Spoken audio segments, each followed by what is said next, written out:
Hola, bienvenidos a la clase. Vamos a comenzar con el estudio de las razones de liquidez. En algunos lugares pueden conseguir que a las razones se les llaman índices o ratios. ¿Qué son las razones de liquidez? Son aquellas que se usan para medir la capacidad que tiene cualquier empresa o entidad para cumplir con sus obligaciones a corto plazo.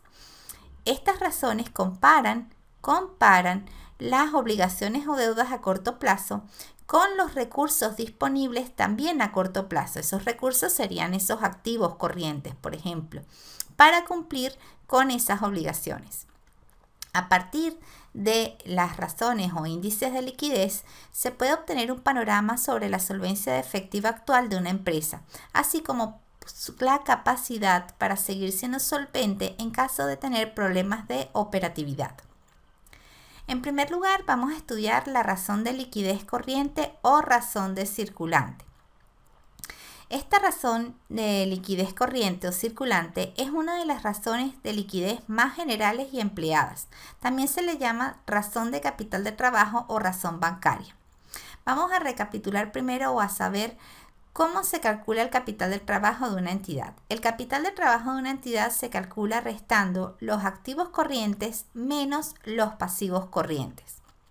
No es el índice de liquidez, pero sí este capital de trabajo nos permite evaluar la capacidad que tiene una empresa para pagar sus pasivos corrientes.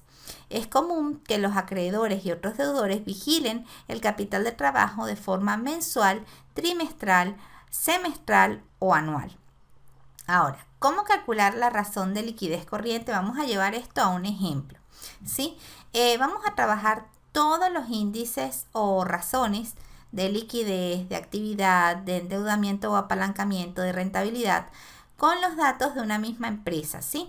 Vamos a llamar a esta empresa A, compañía anónima, ya se las mencioné en la clase anterior. ¿Sí? Y vamos a trabajar con los estados financieros del año 2000X2 y 2000X1 comparativos, pero solamente vamos a calcular las razones para el año 2000X2, ¿sí? Como pueden ver por acá, este estado financiero, el estado de situación financiera de la empresa A, compañía anónima, se las voy a dejar tanto situación financiera o balance general como estado de resultados, se los voy a dejar en el Classroom para que ustedes lo puedan descargar y puedan ver de dónde salen las cifras con las que estamos trabajando cada una de las razones financieras, ¿sí? Entonces, bien, vamos a calcular, ¿sí? En primer lugar, para esta empresa A, compañía anónima el año 2000X2, lo que sería el capital de trabajo, ¿sí? Fíjense, razones de liquidez. Para el capital de trabajo vamos a restar el total de activo corriente menos el total de pasivo corriente. Vamos por acá. El total de activo corriente para el año 2000X2 sería 2.913.300 menos el pasivo corriente para el mismo periodo 2000X2, 1.069.900. Tenemos que el capital de trabajo con el que cuenta empresa A, compañía anónima para el año 2000X2 es de 1.843.400 unidades monetarias. ¿Ok? Recordemos otra vez que este capital de trabajo, ¿qué representa? Representa la capacidad que tiene la empresa para pagar sus pasivos corrientes. Ahora, ¿cómo se calcula la razón de liquidez corriente o razón de circulante? Para calcular este índice financiero o este rato financiero, vamos a dividir el total de activos corrientes. Fíjense, tendríamos para acá que el total de activos corrientes, 2.913.300, lo vamos a dividir entre el total de pasivo corriente, 1.069.900. ¿Cuánto nos va a dar ese índice de liquidez corriente o razón de circulante? Nos da 2,72, ¿sí? Les mencioné en la clase anterior que íbamos a trabajar con unos promedios de la industria, ¿sí? Estos promedios de la industria ya están dados.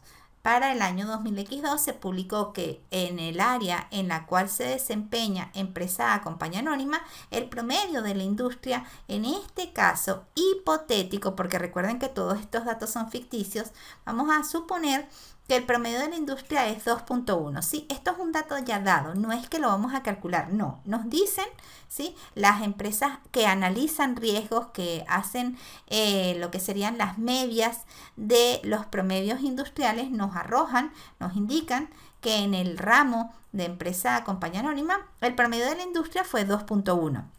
¿Qué observamos nosotros? Observamos que la liquidez corriente de empresa compañía anónima, al darnos 2,72, está ligeramente por encima de ese 2.1 que es el promedio de la industria, ¿ok?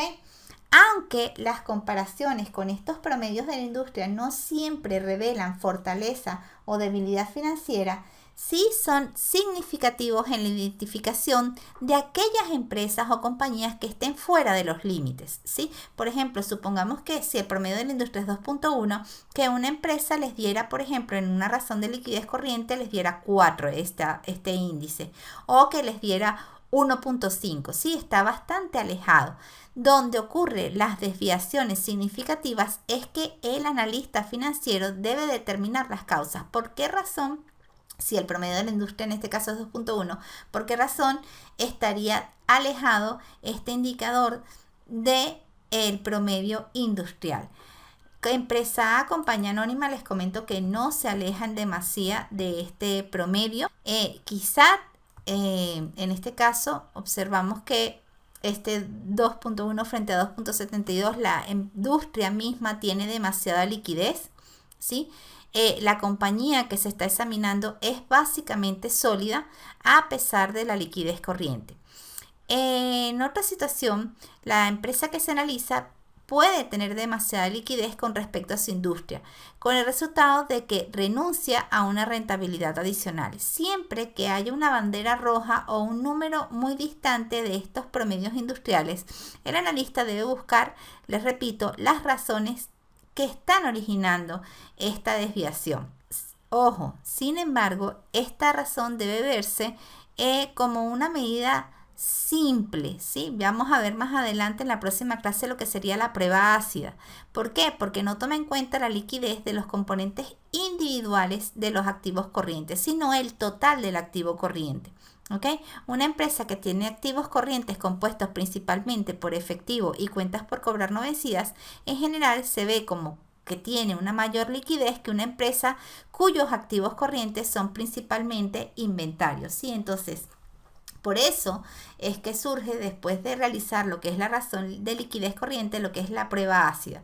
Porque, repito, no se evalúa cuando se calcula la razón de liquidez corriente qué compone, qué cuentas componen y cuáles son los saldos que componen el activo corriente de la entidad que se analiza, ¿sí? En este caso, repito, si el efectivo y las cuentas por cobrar clientes son los saldos más altos que el inventario, se supone o se puede decir que la empresa tiene una mayor liquidez corriente que otra que tenga, por ejemplo, un mayor saldo en la cuenta de inventarios, ¿ok?